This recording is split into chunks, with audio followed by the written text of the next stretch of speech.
I was never the type to snoop. I trusted my husband, David, in the way you trust the ground beneath your feet, assuming it's solid until one day it just gives way. We had been married for 12 years, and though things had cooled off, I thought we were still on the same page. We had a house, a joint savings account, and what I assumed was a shared future. He worked in finance, traveling occasionally for important meetings, while I handled most of the household stuff. It wasn't glamorous, but it was our life. Then came his last-minute business trip to Miami, and something about it didn't sit right. Maybe it was the way he barely looked me in the eye when he told me, or how he suddenly became possessive over his phone, muting notifications and turning its screen down on the table. I didn't want to be paranoid, but doubt has a way of gnawing at you, little by little, until it becomes impossible to ignore. The night before he left, I waited until he was asleep and checked our shared credit card account, something I rarely did since he handled most of the finances. What I saw made my stomach turn. A charge for a luxury hotel in Miami, not booked through his company, but on our personal card. Dinner reservations at a high-end steakhouse, a boutique jewelry store. My hands shook as I scrolled through the transactions, my face burning with the kind of heat that only comes from realizing you've been played for a fool. But instead of breaking down, I felt something else. Calm, focused. If he thought he could humiliate me like this, he had no idea who he was dealing with. The next morning, I kissed him goodbye like nothing was wrong. He smiled, oblivious, told me he'd be crazy busy and might not have time to call. I nodded, feigning understanding. Inside, I was counting the hours until his flight took off. The moment I saw the notification from our airline app confirming his departure, I got to work. First, I logged into our joint bank accounts. We had 3, one for savings, one for bills, and one we barely touched. Over the years, we had built a comfortable cushion, thanks to my careful budgeting and his generous salary. He always liked to joke that I was too responsible with money. Today, that responsibility was about to pay off in ways he'd never imagined. I started small, moving a few thousand at a time into an account under my name only, just enough to avoid triggering fraud alerts. Then I tackled the big one, our savings. $50,000, gone in minutes. I could almost hear his confused voice in my head. That's weird. Must be a bank error. I smiled to myself. By the time he realized what was happening, it would be too late. I even transferred just enough to cover this month's mortgage. Because I wasn't heartless. He could keep the house. I had bigger plans. With the money safely in my account, I turned my attention to the next step, tying up loose ends. I went through our home office, gathering every document with my name on it. The car was in my name. The lease on our vacation condo? Also mine, since his credit wasn't as spotless as he liked to pretend. The utilities, insurance, even the gym membership, every single thing we shared, I had a hand in. He always treated me like I was just the supporting character in his life, the woman who made sure everything ran smoothly while he played the big-shot businessman. He never realized how much power I actually had. Then came the final touch. I logged into his email. His passwords were embarrassingly easy to guess, a mix of our wedding date and his dog's name from childhood. I searched for hotel confirmations, dinner reservations, anything that would confirm what I already knew. And there it was. A long, nauseating email thread with a woman named Melanie. They had been planning this romantic escape for weeks. Her messages were full of, "I can't wait to finally have you to myself, and you deserve to be with someone who appreciates you." I nearly laughed. If only she knew what she was getting. I took screenshots of everything, every reservation, every sickly sweet message, even the itinerary he had so carefully planned. Then, for good measure, I forwarded the entire email thread to his boss. I figured the company might like to know that their dedicated employee was expensing luxury dinners and beachfront suites for his side piece. It wasn't enough to just take his money. I wanted him to feel the consequences, to watch as the life he had built on lies crumbled beneath him. But I wasn't done.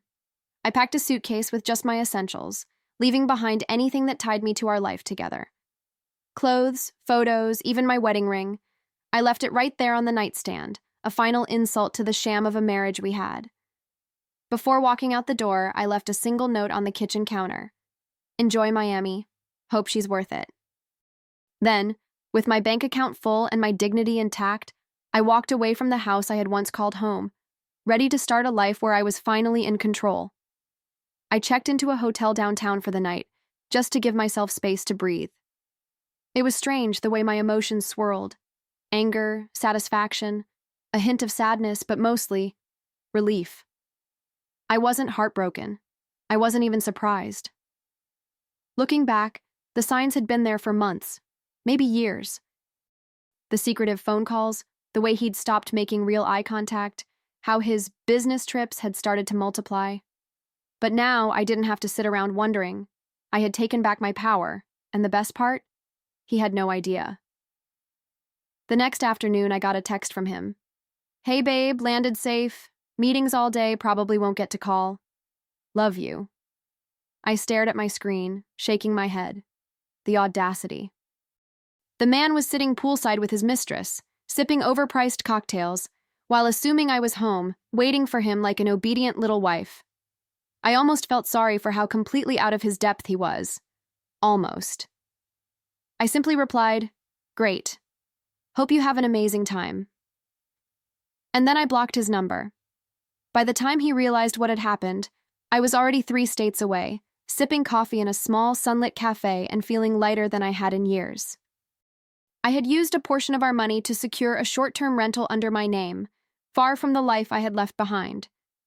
The rest, safely tucked away in an account he couldn't touch.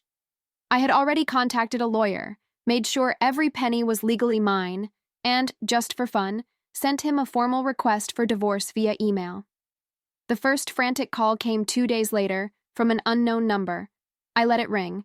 Then came the texts. "What the fuck did you do? Where is all our money?" Ah, our money. That made me laugh. Then, "This isn't funny. We need to talk. Call me now." I could almost hear the panic in his voice. I imagined him at the hotel, realizing his credit card was suddenly declined, his bank account wiped clean. Melanie must have been thrilled. I waited an hour before replying, just to let him sweat. Then I sent 3 simple words. "Ask your mistress." The response was instant.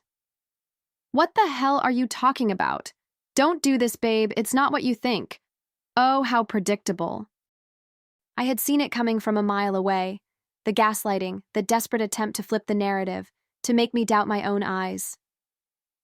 I let him sit in his self-inflicted misery a little longer before sending him an attachment, the email thread between him and Melanie. I could imagine his face as he opened it, watching the walls close in around him. Not even a minute later, another call. Then another.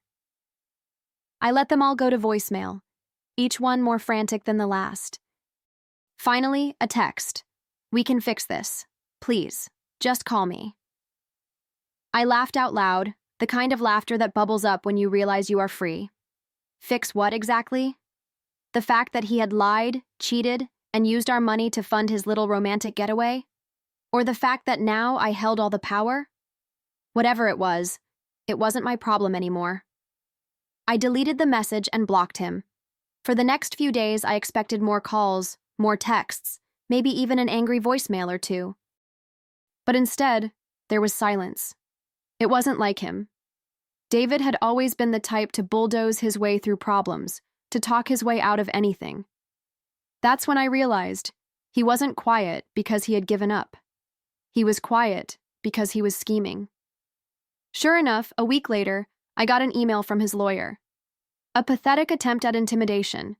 Something about unlawful transfer of marital assets and reconciliation discussions. I rolled my eyes. They really thought I'd be dumb enough to fall for that? I had done my homework. The money I took was from a joint account, meaning I had every legal right to move it. And as for reconciliation, the only thing I was reconciling was my new life without him. I forwarded the email to my lawyer with a simple note. Handle this clown. A few days later, my lawyer called me, practically laughing. Well, he's panicking. Apparently, David had tried to claim I stole from him, but the financial records made it clear.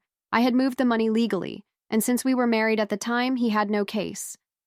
He'd also made the classic mistake of trying to play the victim while simultaneously avoiding any real accountability. His lawyer had even suggested mediation. Mediation.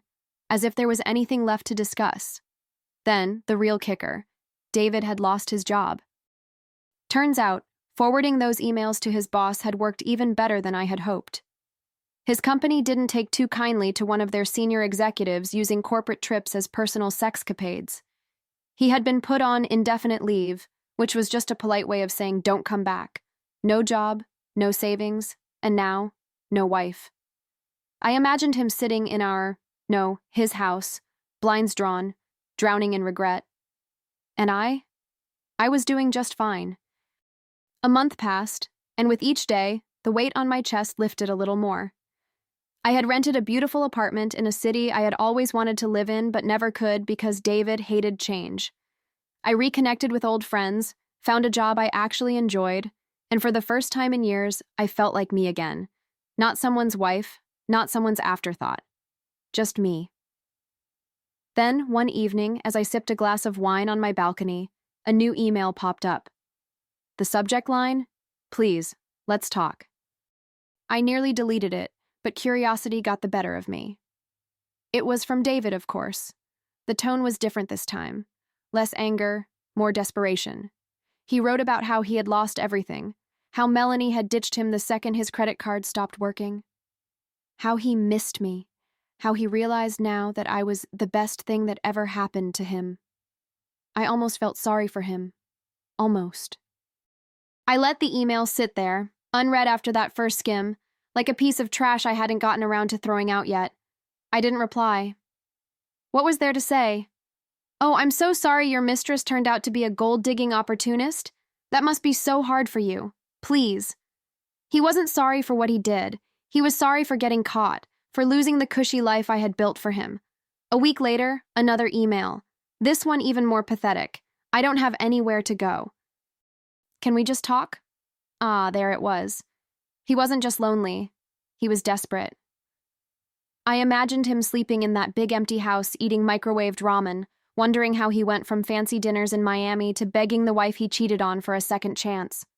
And still, I didn't reply. I was done. Done being his safety net, his backup plan, his second choice. He made his bed. Now, he could lie in it. Alone. Days turned into weeks, and eventually, the emails stopped. No more pathetic pleas, no more guilt-tripping. I knew why. He had finally accepted that I wasn't coming back. Or maybe he had found another poor woman to manipulate. Either way, it wasn't my problem anymore. Then one afternoon, I got a call from an unknown number. Normally, I don't answer those, but something in me just knew. I picked up, and there it was. His voice. Small, defeated. "Hey, I don't even know what to say." For a moment, I let the silence stretch between us. Then, in the calmest voice I had ever used with him, I said, "Then don't say anything." And I hung up. That was the last time I ever heard from David.